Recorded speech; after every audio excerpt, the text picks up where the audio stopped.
వాడు నశింపక నిత్య జీవం పొందినట్లు ఆయన అనుగ్రహించను. ప్రవీణ యేసుక్రీస్తు ఈ విధంగా తెలుస్తున్నాడు. ప్రయాసపడి భారం మోచిన సమస్త జిల్లారా నా యొద్దకు రండి, నేను మీకు విశ్రాంతిని కలుగజేస్తున్నానని పరిశుద్ధమైన బైబిల్ సెలవిస్తుంది. ఏ భేదం లేదు, అందరూ పాపం చేసి దేవుడు అనుగ్రహించు మహిమను పొందలేకపోతున్నారు.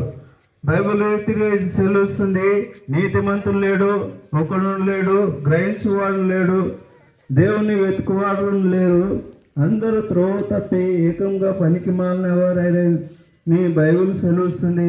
ఎలా అయినగా పాపం వలన వచ్చి జీతం మరణం, అయితే దేవుని కృపావరం మన ప్రభు అయిన యేసుక్రీస్తునందు నిత్య జీవం.